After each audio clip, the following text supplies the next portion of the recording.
Merci Christian, merci à tous. Merci pour cette invitation dans ce musée prestigieux. Ces musées prestigieux. Merci Julie pour ces... Merci tout le monde, toute l'équipe. Je ne pourrais pas me souvenir de tous les noms et j'oublierai quelques personnes. Donc nous allons parler de Léger, bien sûr, de Fernand Léger, et surtout de cette représentation dans la boxe. Alors j'ai déjà fait une petite présentation, donc je reprendrai un peu ce que j'ai dit. Je vais essayer de contextualiser un peu plus pour essayer de voir un peu comment finalement notre ami Fernand Léger, eh bien, quelle relation a-t-il pu avoir? Peut-on les analyser à partir de ces quelques représentations qui sont de formes différentes, comme on va le voir, notamment lorsqu'il va s'intéresser aux marottes, l'expliquer, et puis avec ses aquarelles, les deux corpus que je vais utiliser et qui se situent à un moment particulier des années 1930-1934. Et donc, ces représentations, eh bien évidemment, je vais dans un premier temps essayer de contextualiser ce qu'est la boxe dans l'entre-deux-guerres en France, un petit peu à l'international, en tirer quelques idées, voir si ces idées peuvent nourrir l'analyse de ces tableaux et marottes. Donc, une première partie sur ce contexte de la boxe qui est nouvelle en France, fin 19e, tout début 20e siècle, qui se sépare progressivement de la boxe française savate avec les pieds, puis avec les victoires de Carpentier, bien sûr, vont devenir plus célèbres. Donc je m'appuie essentiellement sur qui viennent d'être publiés, auxquels je vous renvoie éventuellement pour avoir plus d'informations. Donc cette boxe devient vraiment populaire en France. Le football, on n'en parle pas trop. C'est le cyclisme surtout, et puis le football, ce sera à partir dans l'entre-deux-guerres, et le cyclisme et la boxe qui devient véritablement populaire. D'autres pratiques, bien sûr, le cyclisme avec le Tour de France en 1903. Et donc c'est entre les deux guerres, et la France se positionne tout à fait remarquablement dans cette pratique sportive, puisqu'elle produit un certain nombre de champions du monde,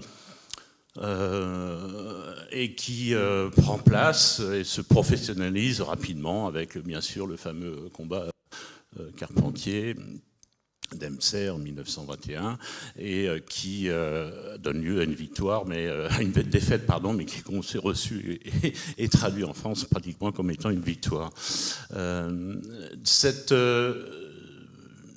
boxe évolue, devient de plus en plus internationale, donc des grandes fédérations, des grands organismes se mettent en place pour contrôler cette pratique, une multitude d'organisations, parfois très concurrentielles, et la France est très bien placée, puisque dès 1912, elle met en place un organisme international, et puis, bien sûr, juste après la Première Guerre mondiale, eh bien, elle rentre en concurrence avec d'autres, notamment les Américains, les Anglais, qui pensent être leur pratique originelle, et trouve malgré tout une voie, notamment sur la boxe amateur, en créant, là aussi, la France est très, très présente sur le niveau national et au niveau international, tant au niveau des pratiques professionnelles que de la boxe amateur, qui est, depuis 1904, aux Jeux Olympiques, avec actuellement pas mal de problèmes. On pourra y revenir si cela vous intéresse.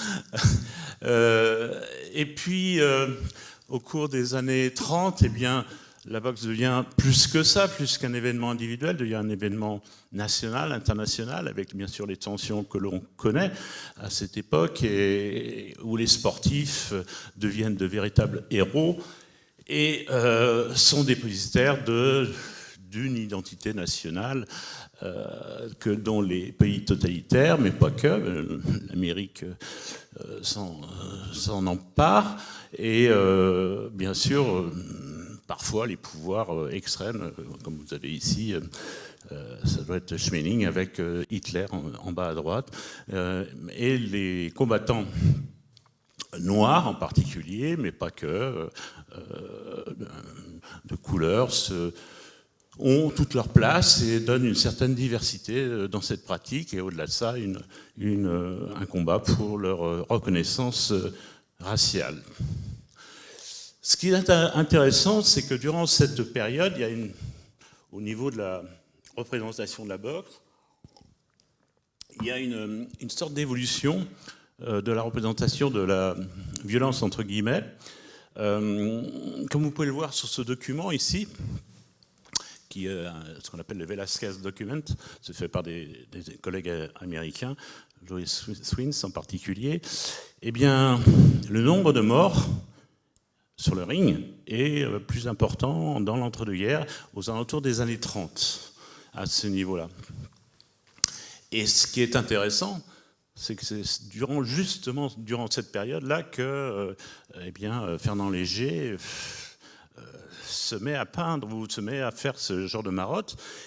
Et donc, je vais essayer de voir s'il y a quelques relations bien évidemment, entre cette façon de boxer qui, pour moi, passe d'une certaine violence à une grande brutalité. La violence étant la transgression des règles, avec bien sûr une incidence sur l'intégrité corporelle de l'autre, alors que là, eh bien, bizarrement, on devrait penser qu'elle se régule, donc qu'il y a moins de morts, moins d'accidents. Eh bien, contrairement à cela, on est autorisé de frapper dans les règles. Eh bien, il y a beaucoup plus de morts, puisque finalement, on accepte une très grande brutalité dans les règles.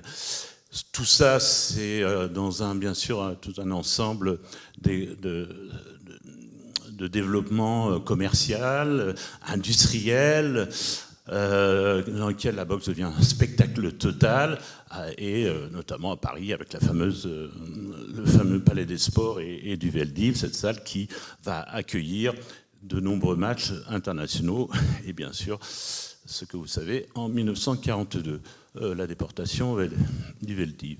Ce qui est intéressant donc, c'est de voir qu'il y a, durant cet entre-deux-guerres, une acceptation légale de cette boxe, mais en même temps, une augmentation des morts, ce qui semble paradoxal a priori.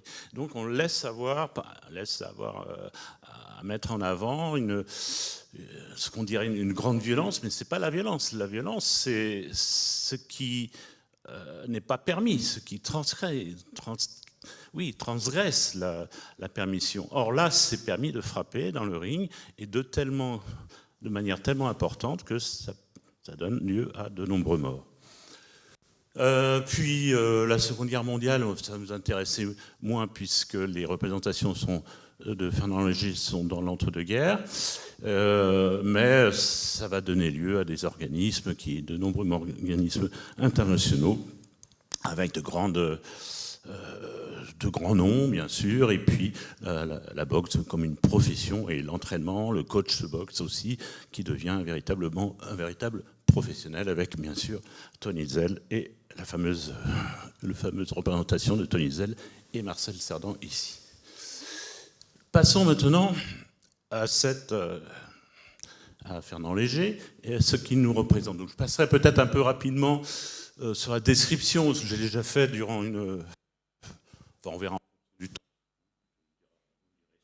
Je dépasse le temps et j'irai un peu plus. Donc, Fernand Léger nous propose des marottes. Alors, les marottes, comme vous l'avez pu voir ici, c'est quelque chose d'assez particulier qui vient de longtemps qui a une longue histoire, qui était presque un élément de carnaval, de bouffon, et puis que Fernand Léger, notamment, et puis va, dans la même période, nous proposer aussi d'autres, juste après, alors c'est les années 20, c'est les années 30 plutôt, et juste après, des spectateurs et aussi des spectatrices.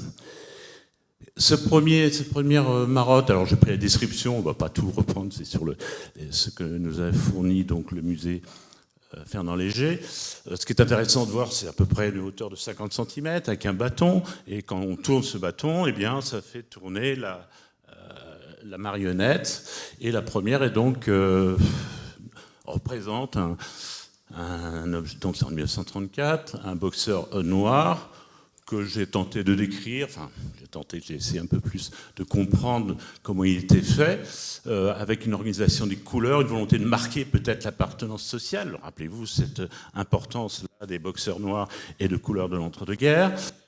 La domination de couleurs, de noir et le blanc, une fonction des couleurs, peut-être les traits du visage en blanc, pour montrer bien sûr, dans ce contexte de l'entre-deux-guerres, la ségrégation raciale, sourit-il, s'exprime-t-il, et puis le noir, eh bien, ce sont des ressorts ici. Donc, est-ce que ces ressorts ils prennent bien sûr du mouvement quand on tourne la baguette? Eh bien, est-ce que c'est le fait de revenir, de mettre en avant cette idée peut-être d'adaptation sociale de la part de ces boxeurs noirs. Les gants sont marron cuivre, rompent l'harmonie de l'ensemble, peut-être une volonté de marquer les coups et de rompre un peu cette harmonie du noir et du blanc. L'œil gauche est plus haut que le droit. Cette idée de mouvement est bien sûr est présente constamment, hein, on l'a déjà dit, on va le redire tout au long de cette journée, offre un effet de profondeur avec les deux yeux qui sont en bille, un plus haut que l'autre, qui exprime peut-être la surprise, l'attente. Est-ce que c'est une position générale d'attente, d'esquive, de fuite, ou est-ce tout simplement une proposition de la marotte pour la photo qui a été prise, et là, bien sûr, elles ont été détruites, donc elles ont été refaites après par la suite, et c'est difficile, j'aurais aimé en présenter quelques-unes et montrer peut-être ce mouvement et cette particularité-là de marotte. Et donc c'est bien sûr le mouvement qui est constamment, qui est vraiment cette idée-là qui est présente, hein, et les bras en équilibre bien montrent cette verticalité, prêt à combattre, ou de l'attente entre deux rounds, ou de l'attente du résultat du match. La deuxième représentation, deuxième marotte, est intéressante parce qu'elle semble rompre complètement avec la première, qui est donc une description, pareil, la hauteur à peu près identique, hein, sur la même structure, et puis ce qui est a priori nous montre un boxeur blanc, mais pas que, parce que ça va un peu au-delà, il y a la couleur. Seule la tête et le corps sont blancs. Le bras, le bassin, les jambes sont noires, le nez rouge. Ah, bien sûr, vous l'avez tous noté. Ça frappe dès qu'on voit cette représentation. Et le nez rouge vous fait penser à quoi? Bien sûr, au cirque et aux pratiques circassiennes. La tête n'est pas orientée de biais, mais il est de face. C'est différent par rapport au boxeur noir. Donc il est fait vraiment face, alors que le biais pouvait faire penser à l'esquive. Une seule oreille, la gauche. Bon, voilà, j'ai vraiment tout décrit de cette manière-là. Vous retrouverez ça dans les actes de publication sur lesquels va travailler, bien sûr, Christian. Et qu'est-ce qu'il pourrait noter? Peut-être cette férocité, oui, quelque chose d'un peu étrange qui ressort de l'ensemble, hein, quand on voit ce visage qui est un peu bizarre, hein, trapézoïdal, et puis ce sourire qui donne l'expression d'un sourire carnassier. Enfin bref, il y a une grande violence entre guillemets qui ressort de cette représentation-là faite par Fernand Léger. Donc un être hybride peut-être, relevant peut-être autant du bouffon que du boxeur, un boxeur peu accommodant, un peu monstrueux, par l'aspect, un peu fou, me semble-t-il. Et deux autres marottes aussi sont présentées par Fernand Léger, représentant les spectateurs. Et bien sûr, la bille montre évidemment l'élite sociale, la représentation donc des spectateurs qui à l'époque, dans l'entre-deux-guerres, eh bien, il y a une grande mixité sociale. Hein. On va voir les matchs de boxe, bien sûr les plus importants, à tous les niveaux de la société. L'élite côtoie bien sûr les classes populaires. C'est une période auquel on n'a pas plus vraiment accès, parce que c'était vraiment... Pardon. Ouais. Voilà, merci. Donc, c'est vraiment dans tous les villages, dans toutes les villes, il y a des combats de boxe hein, en France. C'est vraiment très, très répandu. Et au-delà de ça, bien sûr, cette ségrégation sociale, c'est un certain ordre qui est projeté. Et d'ailleurs, comme vous voyez, par rapport à la précédente, alors c'est peut-être un problème, parce qu'elles ont été détruites, et on ne sait pas s'il n'y avait pas de bras, mais en tous les cas, l'absence de bras montre un aspect un peu figé, contrairement à la marotte précédente. Le deuxième spectateur, c'est moi, est donc une spectatrice qui là aussi représente une spectatrice d'un certain niveau social, avec les colliers, avec son chapeau, avec bien sûr le maquillage, mais surtout cette couleur rose qui est tout à fait dans l'ordre des choses, l'ordre du genre des choses, ou des choses du genre, plutôt, qui est donc établi pour longtemps. On note aussi l'absence de bras sur cette marotte. Alors, maintenant passons à la même période, sur la même période, cette représentation de boxeurs par des aquarelles. Il y a 2 séries aussi d'aquarelles, des boxeurs d'une part et des spectateurs d'autre part. Les boxeurs, il y en a 3, donc datant du 1934. C'est une description générale, un fond jaune sur lequel eh bien, se discernent plusieurs types de boxeurs que l'on va décrire, avec des couleurs qui vraiment font ressortir les boxeurs, mais pris soit au niveau du visage, soit au niveau du buste. On ne les voit pas dans leur ensemble. Le premier aquarelle, eh bien, c'est vraiment, je crois qu'il faut vraiment le voir dans l'ensemble, dans le rapport de l'un avec l'autre. Le boxeur je l'appelle le boxeur rond, avec le boxeur carré.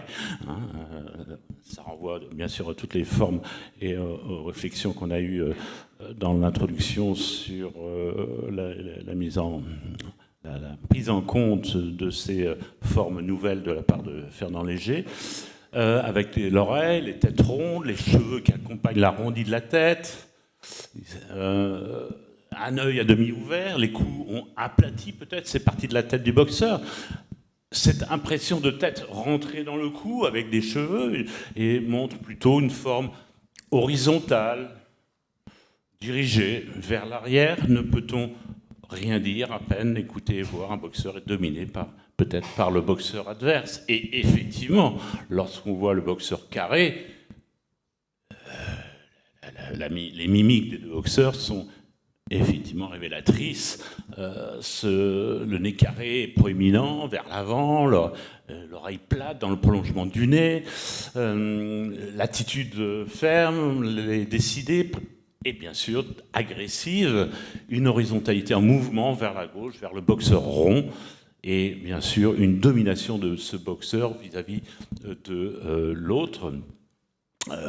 Ce qui est accentué dans ce deuxième aquarelle du milieu, avec un boxeur trapu, au cou épais, au buste large, tête large. On voit bien sûr l'empilement des carrés, rectangles, sauf le corps qui est relativement rond, la bouche rectangulaire en gras, doublée par un autre rectangle qui fait la liaison avec le nez. Ce deuxième rectangle s'encasse avec celui qui comprend l'œil noir, et presque rond. Enfin, le dernier rectangle du fond qui fait le lien avec le cou et les cheveux.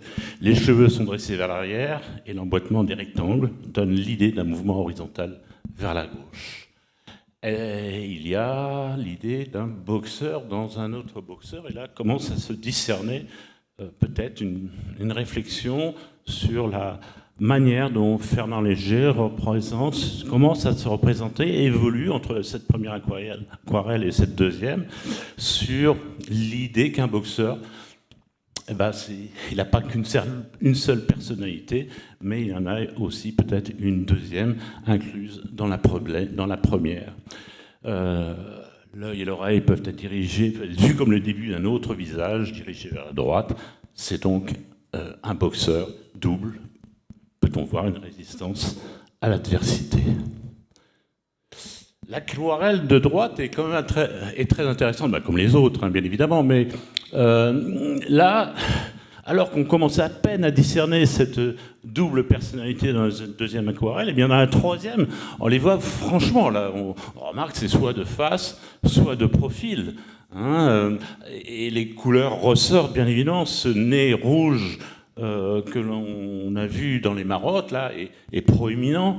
Et le bleu aussi, le noir, on l'a rappelé tout à l'heure. Fernand Léger avait un engagement de gauche, 34 pour les historiens, on le sait, c'est bien sûr des révoltes d'extrême droite, notamment les fameuses croix de feu, qui donnent lieu à des contre-révolutions, des mouvements, des contre-manifestations qui vont ouvrir 2 ans plus tard, bien sûr, au Front populaire.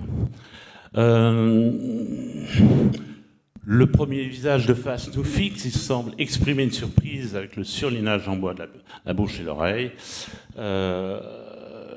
On est sur, véritablement, me semble-t-il, quelque chose qui est plus lié à un contexte d'ordre politique, et c'est une idée que je vais reprendre, alors que les marottes n'y faisaient pas, a priori, référence. Et que conclure sur ces trois, je les ai organisés comme cela, mais a priori, il n'y a pas véritablement d'ordre, mais il me semble qu'on peut voir quand même une progression, une logique entre ces 3 aquarelles qui s'interrogent, et qui deviennent personnalité double, puis pour la 3e aquarelle, hein, de personnalités franchement différentes, et une personnalité qui se double et une personnalité qui se dédouble dans cette dernière aquarelle. Alors passons maintenant aux études de tête de boxeurs et de spectateurs. Je me centre surtout sur les spectateurs, que finalement on retrouve par rapport à ces marottes qu'on avait évoquées précédemment. Passons à la spectatrice femme, représentée plusieurs fois. On note, par rapport à la marotte, eh bien, un collier d'effets qui laisse voir peut-être une certaine licence, ou peut-être un certain mouvement. Hein, mais en tous les cas, quelque chose qui bouge, qui n'était pas le cas dans la marotte représentée précédemment. Mais ce spectateur, eh bien, a priori, est aussi tout à fait égal à la marotte, c'est l'ordre, c'est l'aristocratie, sauf à un détail près, il est de biais. Est-ce que ce biais ne montre pas quelque chose qui va déranger cet ordre établi? Eh bien, c'est ce que l'on va tenter de mettre en avant en faisant cette comparaison entre les deux, en essayant de pousser la comparaison entre ces deux, les marottes et les aquarelles. Eh bien, effectivement, me semble-t-il, on passe du social au politique. Les marottes, qui représentent plutôt le monde du cirque, de l'enfance, du jeu, éventuellement, avec ces aquarelles qui, on l'a vu, il y a un côté politique qui apparaît. Ça me semble relativement évident, et bien sûr en lien avec ces idéologies totalitaires qui se mettent en place à l'époque. Et bien finalement, ces marottes, elles expriment une déraison, une absence de raison, contrôlée par la manipulation que l'on peut faire de cette marotte. alors qu'on ne peut pas manipuler ces aquarelles, ces représentations d'aquarelles, dans lesquelles il y a un dédoublement de la personnalité, peut-être dû aux angoisses du monde, contrôlées par le spectacle, les spectateurs qui sont présents et qui sont là, comment dire, qui sont les gages, malgré tout, d'un certain ordre, mais cet ordre, eh bien, il est dérangé, comme on l'a vu, et on va le voir en conclusion.